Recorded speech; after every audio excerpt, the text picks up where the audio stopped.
말씀드리기를 원합니다. 오늘 본문의 말씀에 첫 번째로 우리에게 하시는 말씀이 있습니다. 그것이 좁은 문으로 들어가라라고 하는 이야기입니다. 성경에서는 우리 인생에 살아가는 삶의 어떤 인생길을요, 어디에다가 비유를 하고 있느냐 하면은, 어떤 인생길은 좁은 문을 들어서는 그러한 인생길이 있고, 어떤 인생길은 넓은 문을 들어서는 그러한 인생길이 있다라고 그렇게 이야기합니다. 눈에 보이는 길은 찾아서 내가 원하는 대로 가면 되지 않습니까? 혹시 여러분 어디에 사십니까? 몇 동에 사시죠? 9포 3동 여기까지 오시려면은 어디서부터 어떤 길을 따라서 차를 타고 걸어서 버스를 타고 오지 않습니까? 그런데 역시 혹시 여러분 이런 생각 해보셨습니까? 나의 삶 가운데 눈에 보여지는 어떠한 길을 찾아서 어떠한 목적지까지 도착해서 살아가는 것처럼 눈에는 보이지 않지만 내 머릿속에서 내가 선택하는 내 인생의 길이 있다라는 생각을 한 번쯤 해보신 적이 있습니까? 성경에서는 눈에 보여지는 길은 아니지만 내가 어떠한 가치관을 가지고 어떠한 생각을 가지고 살아가느냐에 따라서 어떤 사람은 좁은 문으로 들어서서 좁은 길을 가는 인생이 될 수가 있고, 어떤 가치관, 어떤 생각을 가지고 살아가느냐에 따라 어떤 사람은 넓은 인생길, 넓은 문을 들어서서 살아가는 인생과 같다라고 그렇게 지금 성경이 말하고 있는 것입니다. 그런데 뜻밖에도 성경에서는요, 좁은 문의 의미가 무엇으로 설명이 되어 있느냐 하면은 좁은 문으로 들어가라. 왜? 좁은 문은 생명으로 인도하는 문인데, 뜻밖에도 이 생명으로 인도하는 문은 너무나 협착하고 또한 길이 좁아서 참느리가 적다라고 이야기합니다. 그런데 멸망으로 인도하는 문은 뜻밖에도 굉장히 크고 그리로 들어가는 자가 많다라고 이야기하고 있습니다. 저는 이 이야기가요, 너희 인생들이 살아갈 때에 내비게이션을 가지고 길을 찾으며 살아가는 것 같이 너희의 인생이라고 하는 그 영적인 존재가 이 세상을 살아갈 때에 어떠한 생각을 가지고 어떠한 사고방식을 가지고 살아가는가 하는 그것이 곧 네 인생의 내비게이션을 너는 무엇을 가지고 살아가느냐 하는 것을 물어보고 있는 말씀입니다. 그 내비게이션이 저는 성경의 말씀이 되기를 바랍니다. 여러분을 움직이는 내비게이션, 여러분이 어떤 걸 선택할 때 나는 목사님 이걸 선택합니다, 나는 이럴 때마다 이걸 선택합니다, 나는 저럴 때마다 저것을 선택합니다 라고 여러분 스스로가 말할 수 있는 그 어떠한 선택의 기준, 그 내비게이션이 과연 하나님의 말씀인지 그렇지 않으면 넓은 길로 가는 세상의 말씀인지를 한번 돌아보시기를 바랍니다. 성경은 좁은 문에 들어서는 것과 똑같답니다. 기독교인이 되는 그 순간, 교회를 다니면서 이제는 내가 하나님의 말씀대로 한번 살아봐야지라고 결심하는 그 순간부터요, 저와 여러분은 뜻밖에도 좁은 길로, 좁은 문으로 들어서는 인생이 됩니다. 그래서 여러분 성경을 좀 배워보셨죠? 보니까 어떻습니까? 와, 성경대로 살다가는 쪽박차지 않겠습니까? 저는 처음에 보니까 그런 게 너무 많더라고요. 가만히 성경 말씀을 읽다 보니까요, 성경의 말씀대로 살다가는 와, 이거는 쪽박차기 딱 좋다. 왜요? 내 이웃을 무엇같이 사랑하라고요? 내가 몸같이. 원수가 네가 싫어하고 미워하는 인간이 그래도 혹시나 어떤 어려운 문제가 있어서 헐벗고 목말라 하고 배고파하는 일이 벌어지면 또 그런 원수까지도 어떻게 해주라고요? 사랑하고 먹을 것을 입을 것을 도와주라라는 거예요.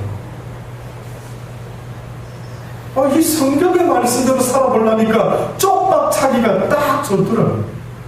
그래서 선한 이웃이 되어 주어라. 누구의 강도 만난 사람이에요. 그래서 성경에서는 어떠한 예화가 있지 않습니까? 어떠한 사람이 강도를 만나서 죽어가는데 바리새인이 지나가고 대제사장이 지나가는데도 그냥 그렇게 지나가고 말았다.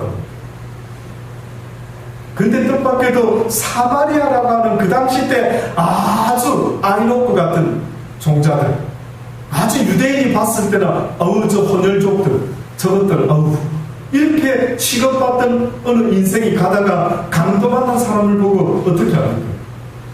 기름을 발라주고 돌봐서 주막에다 데려다 주고 혹시나 부비가 더 들면 비용이 더 들면 내가 볼일을 마치고 다시 돌아올 때에 이 사람에게 필요로 했던 모든 비용을 내가 다 책임져 줄 테니까 제발 이 사람을 좀 돌봐 주십시오 라고 하는 이야기를 성경이 하면서 너희가 강도 만난 자의 누구시 되어주라고요? 이웃이 되어주. 이게 기독교에서 말하는 이야기입니다. 그러니 성경 말씀대로 한번 살아보려고 애를 쓰다 보면은요, 쪽박 자기가 딱 좋은 이야기가 바로 이 성경입니다. 그래서 기독교인 된다는 게 사실은 쉬운 게 아닙니다. 완전히 이 세상에서는 아예 좁은 길 갈 각오를 해야만 하는 이것이 바로 기독교인이 되어서 살아간다는 거예요. 그런데 어느 순간에 보면 기독교인이라는 의미가 교회 열심히 다니는 사람, 뭐 집사, 장로 되고 권사 되고 목사 되고 이러면은 그 사람들이 아주 기독교인의 대표적인 모습을 하고 있는 줄로 그렇게 생각하는데 왜 세상 사람들이 기독교인에게 실망하는 줄 아십니까? 왜 세상 사람들이 목사한테 실망하는 줄 아십니까?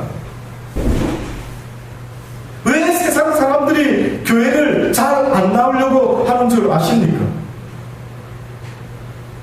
실망했기 때문에 그렇습니다.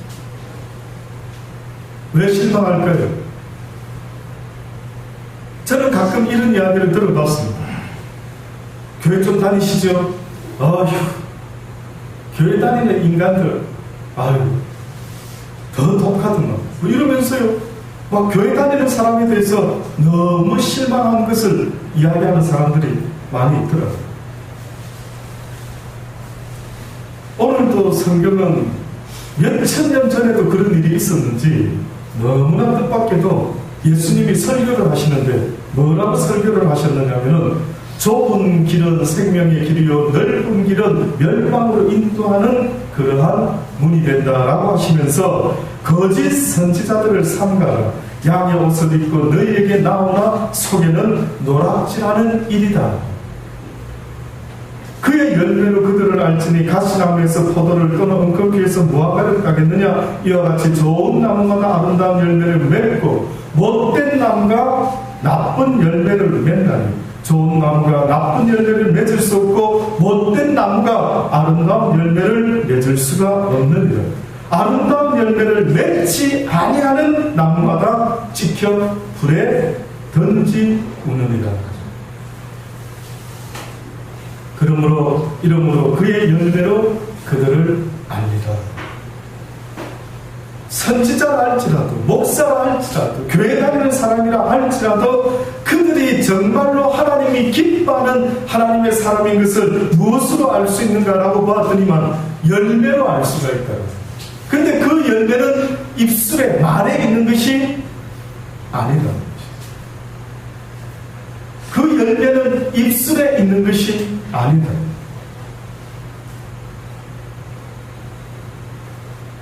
한 예를 드십니다. 뭐라고 예를 드시냐면 나더러 주여 주여 하는 자마다 다 천국에 가는 것이 아니고 다만 하늘에 계신 내 아버지의 뜻대로 행하는 자야 들어가리라. 하늘에 계신 내 아버지의 뜻대로 행하는 자라야만이 결국 이 땅에서 기독교인의 삶을 좁은 인생길을 살다가 사람이 알아주지도 아니하고 어떻게 보면은 내 인생이 내 이웃을 위하여 끝장날 수도 있는 이런 놀라운 사랑의 삶을 살다가 영원한 하나님의 나라에 들어갈 수 있는 유일한 사람이 있다면 그 사람은 입으로 주여 주여 하는 자들이 아니라 하늘에 계신 내 아버지의 뜻대로 행하는 자라야만이 그 나라에 들어갈 수가 있다라고 기독교인의 정의에 대해서 정확하게 말씀을 하고 있는 것입니다. 기독교인은 주여 주여 하는 자, 지식적으로 여호와를 아는 자들이 가는 나라가 아니란 말이에요. 뜻밖에도 지식은 부족하더라도 그 지식 가운데 하나라도 행하는 자가 가는 자예요. 나오는 많은 이야기들의 결론이 뭔 줄 아십니까? 뭘까요? 딱 두 가지로만. 이것이 곧 선지자의 강령이요 모든 율법의 이야기에 아주 핵심되는 두 가지가 있습니다. 아이고 목사님 너무 많았어. 성경 66권의 이야기가 너무 많아서 하나님이 도대체 하나님의 뜻이 뭔지 너무나 알기가 어려운 것 같은데 한마디로 하나님의 뜻이 도대체 뭡니까? 첫째는 뭐고요? 하나님을 사랑하는. 하나님을 사랑하는 그 마음으로 또한 내 이웃을 내 몸과 같이 사랑해요.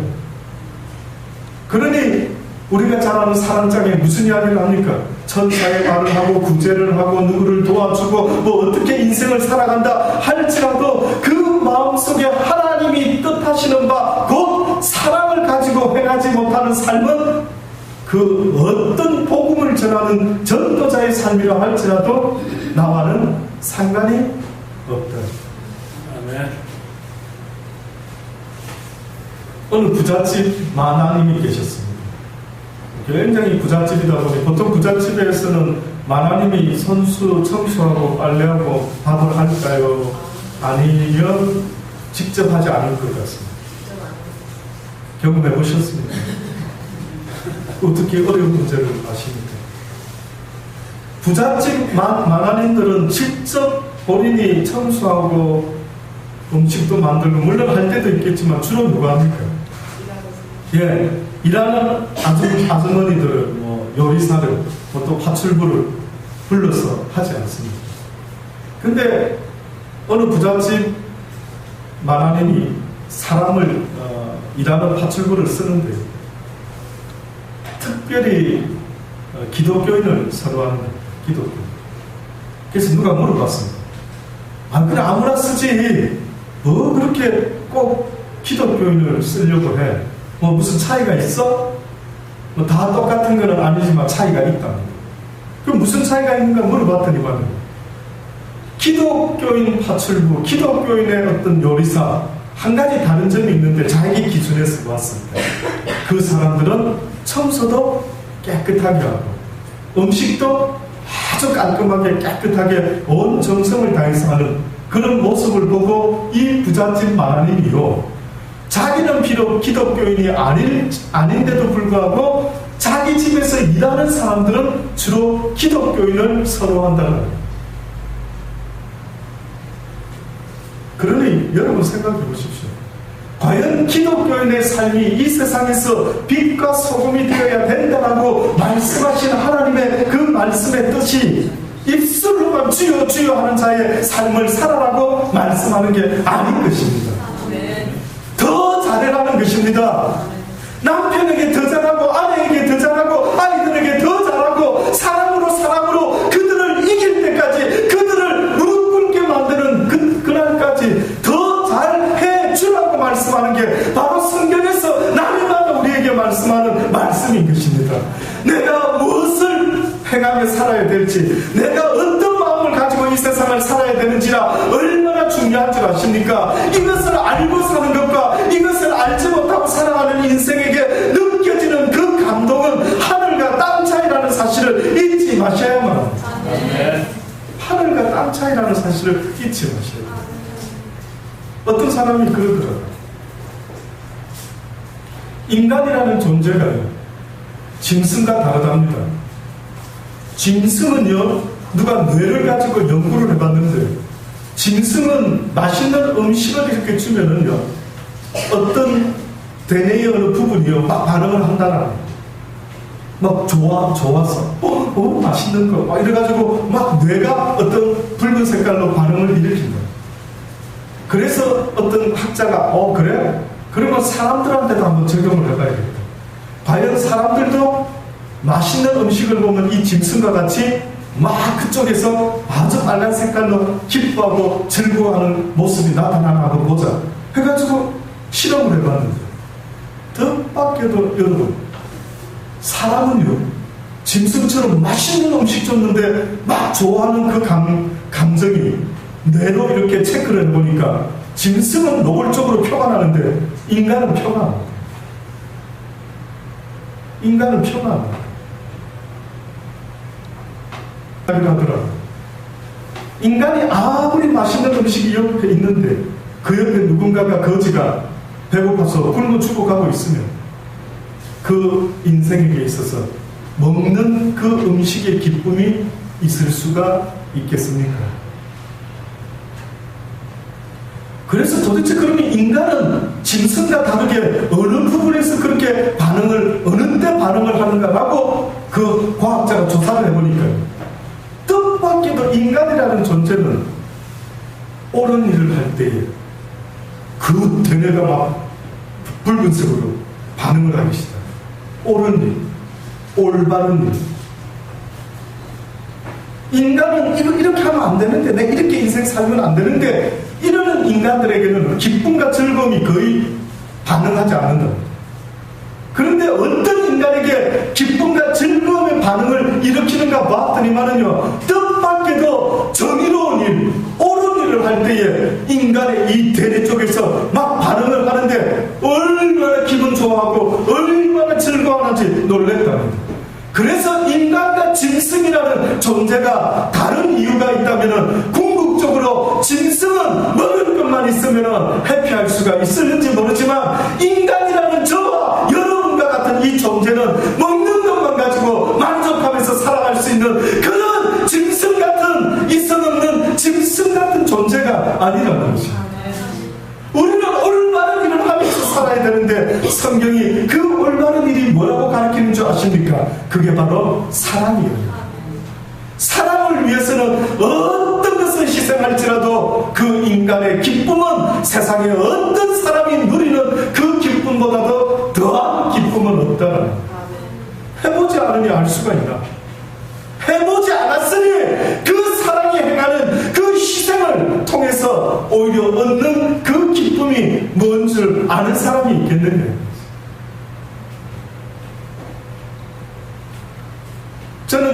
저는 늑동이가 하나 있습니다. 저에게는 아직도 국민학교 이제 3학년이니까 2학년. 우리 민우보다 한 살 많죠, 전체. 한 살 많은 늑동이가 있습니다. 정말 저에게는 큰 위로와 기쁨입니다.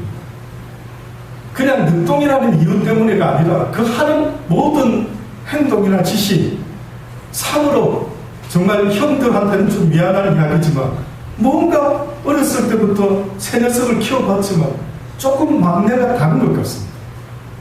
제가 물을 먹다가 기침을 클룩하면 얼른 와서 등을 두들겨 주지를 않나. 그 어린 녀석이 아빠가 신발을 신으려고 신발이 좀 잘 안 들어가서 발이 제가 불편해서 조금 이렇게 하고 있으면 무릎을 탁 꿇고 앉아가지고 아빠 구두를 시켜주려고 손가락으로 아빠 뒤꿈치에다가 신발을 잡아 넣으려고 저희 막내가 그 짓을 합니다.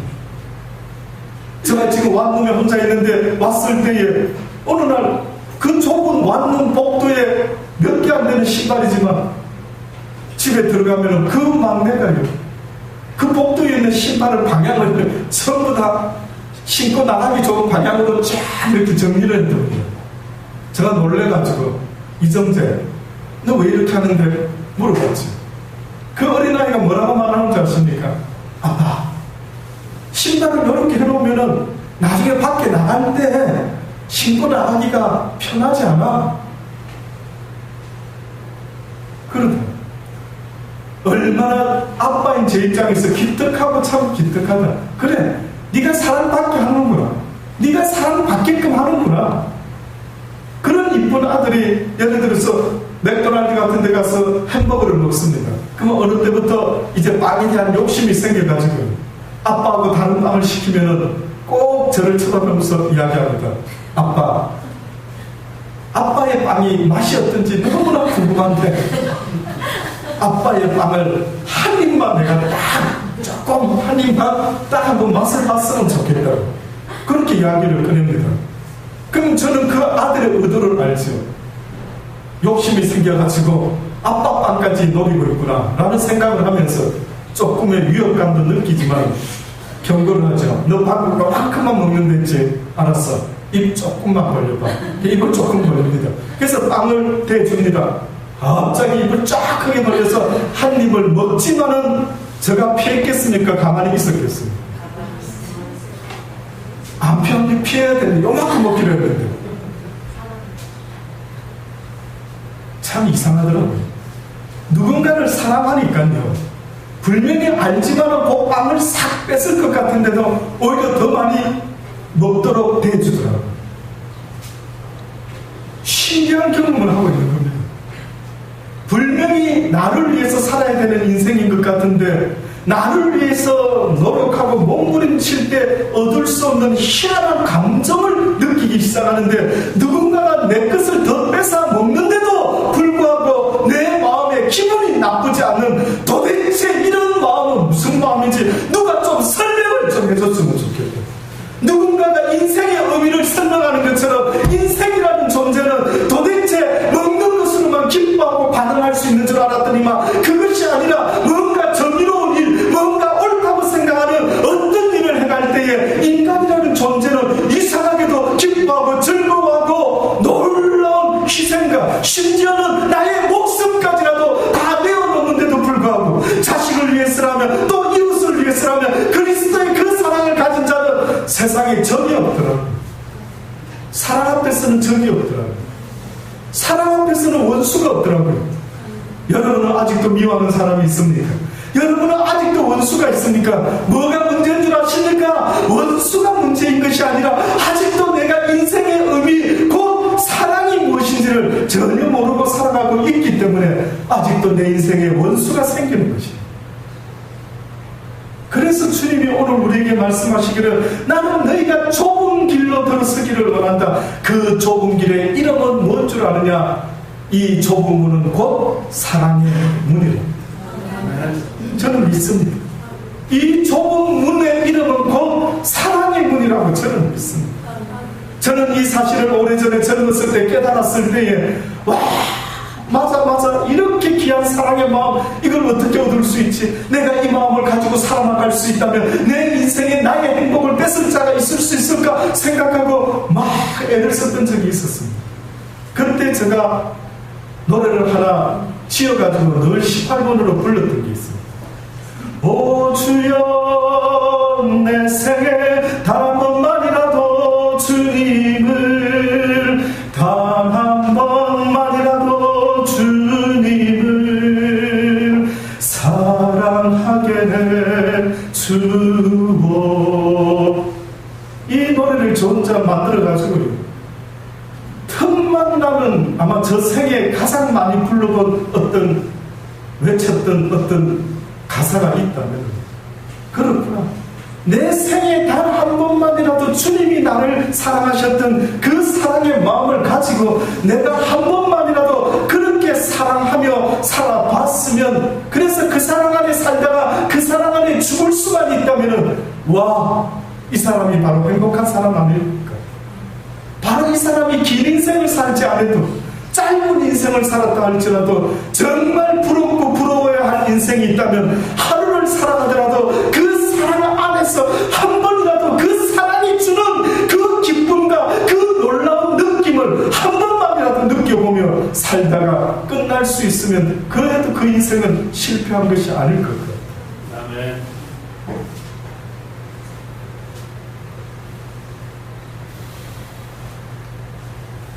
그래서 성경에서는 하도 말로만 사랑 이야기를 하고 실제 사랑의 삶을 살지 못하는 수많은 사람들, 심지어 목사들, 선지자들, 교회 다니는 사람들, 나더러 주여 주여 하는 자마다 천국에 다 들어가는 것이라니, 다만 하늘에 계신 내 아버지의 뜻대로 행하는 자라야 들어가리라. 그날에 많은 사람이 나더러 이르되 주여 주여 우리가 주의 이름으로 선지자 노릇도 했고 주의 이름으로 아주 능력 있는 은사를 가지고 귀신을 쫓아내고 주의 이름으로 많은 권능을 행치 아니하였나이까 하리니, 그때 내가 저희에게 밝히 말하되 내가 너희를 도무지 알지 못하니 불법을 행하는 자들아 내게서 떠나가라 하리니. 그러므로 누구든지 나의 이 사랑의 메시지를 듣고 입술로만 사랑 사랑 외치지 아니하고 행하는 자가 있다면 그 그 인생의 영혼의 집을 갖다가 반석 위에다가 지은 지혜로운 사람과 같으니 그 인생이 결단코 어떤 힘들고 어려운 일이 생긴다 할지라도 그 인생이 스스로 무너지지 않을 것이니 비가 내리고 장수가 나고 바람이 불어 그 집에 부딪히되 무너지지 아니하니 이는 주초를 반석 위에 놓은 그 인생의 가장 기본되는 베이식한 사상이 바로 사랑이라고 하는 하나님에 대한 사랑이라고 하는 이 사랑의 사상을 가진 자의 인생은 아무리 살아가다가 어렵고 힘든 일이 생겨도 주저앉는다 주저하지 않는다 무너진다 무너지지 않는다 무너지지 않는다 아무리 사업을 실패해도 나를 사랑하는 내 가족들이 또 내가 사랑하는 내 가족들이 있다라고 한다면 그 한 가지 이유만으로도 충분히 어떤 어려움도 능히 감당할 수가 있다. 그러니 하나님이 말씀하는 것 아닙니까? 누구든지 내 사랑을 가지고 배우다 보면은 결단코 그 인생을 이길 세상의 악한 자는 없다. 세상이 감당할 수 없는 놀라운 사람들, 능력의 사람들 누군 줄 아십니까? 바로 이 사랑을 가지고 살아가는 자는 사단도 능히 이길 수가 없다라고.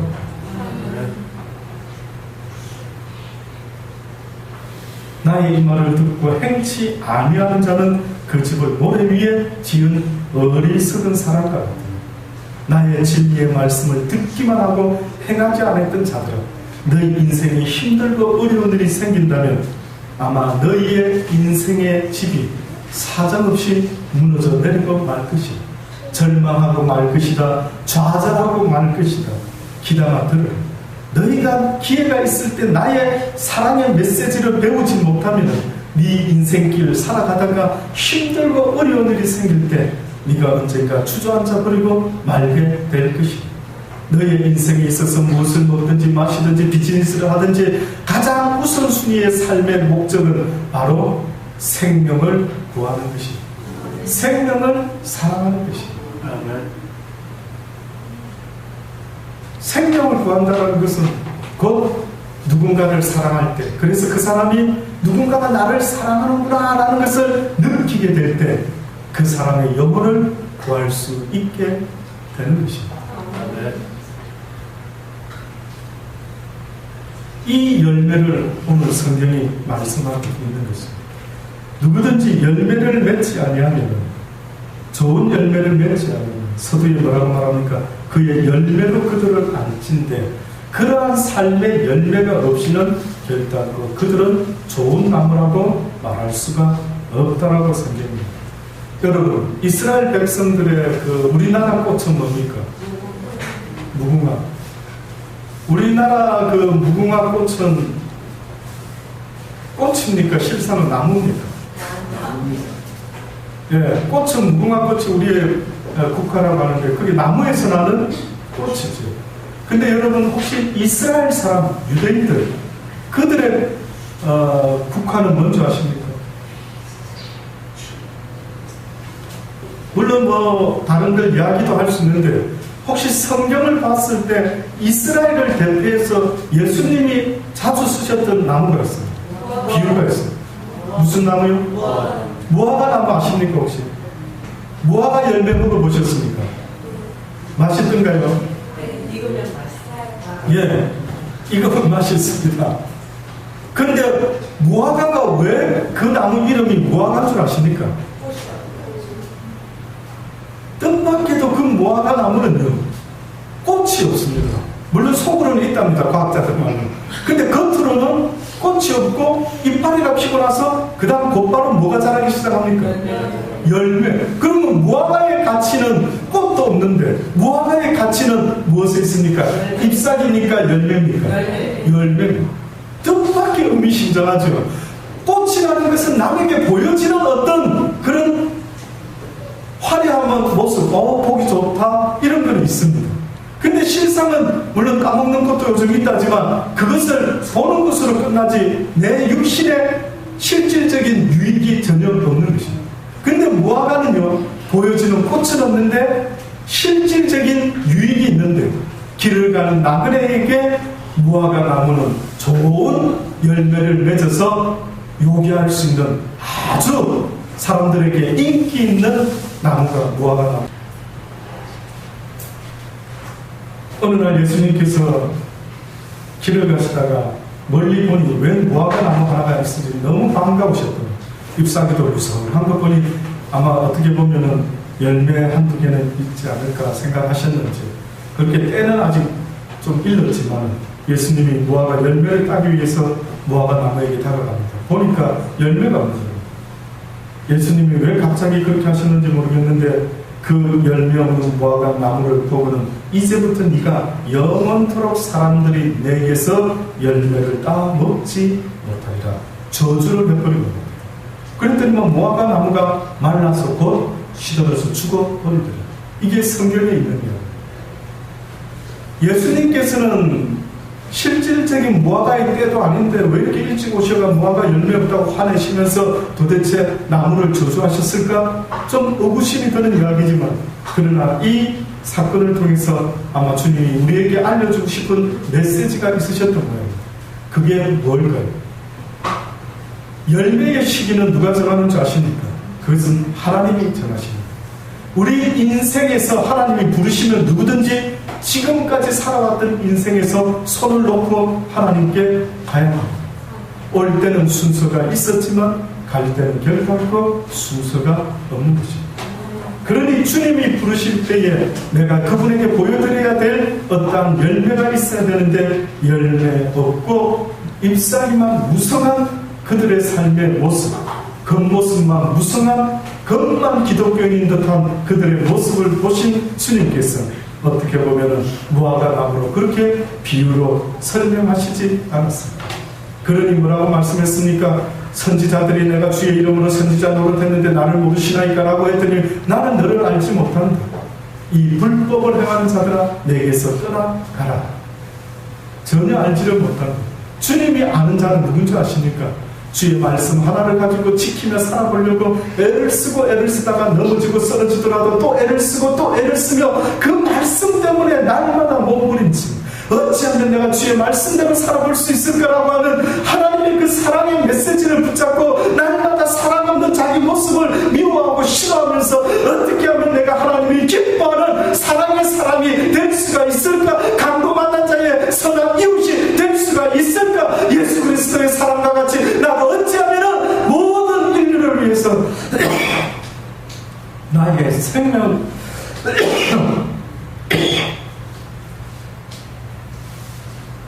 생명까지도 내어놓을 수 있는 것. 이것이 바로 하나님이 기뻐하는 기독교의 모습이다라는 사실을 잊지 마시길 간절히 바라는 것입니다. 주여 주여 입술로만 하는 자들이 되지 말기를 원하니 비록 그 길이 좁은 길이라 할지라도 하나님의 나라에까지 가는 영원한 생명의 이름을 잊지 마시고 단지 교회 다니는 자의 삶이 아니라 이 세상의 빛과 소금의 모습으로 하나님이 기뻐하는 의로운 삶의 모습으로 살다가 주님 앞에 서는 복된 저와 여러분이 되기를 간절히 바랍니다. 기도하시겠습니다. 좋으신 하나님 아버지 감사합니다. 그렇습니다. 우리의 인생이 그렇게 살아갈 수 있는 복된 인생이 되기를 바랍니다. 아버지여 덧없이 살아왔습니다. 내가 배운 것이 이 땅에서 뭔지 돌아보니 배운 것이 아무것도 기억나지가 않습니다. 내가 뭘 배우고 살아왔던가, 나의 삶에 있어서 나의 인생의 내비게이션이 무엇이었고 기준이 무엇이었지, 내가 왜 이것을 선택하고 내가 왜 저것을 선택했던가, 그 기준이 어디에서부터 나온 것인지 아버지 다시 한번 돌아보게 하소서. 이제부터 인생의 내비게이션을 가지지 못하고 아버지 지금도 세상의 논리와 세상의 내비게이션을 가지고 아버지의 인생길을 찾아가는 어리석은 삶이 되지 않게 하시고 주님이 가르쳐주신 진리의 말씀이 내 인생의 내비게이션이 되어 하나님의 나라에 도착하는 그날까지 그 말씀이 우리를 인도할 수 있게 하여 주옵소서. 예수님의 이름으로 감사하며 기도드리옵나이다.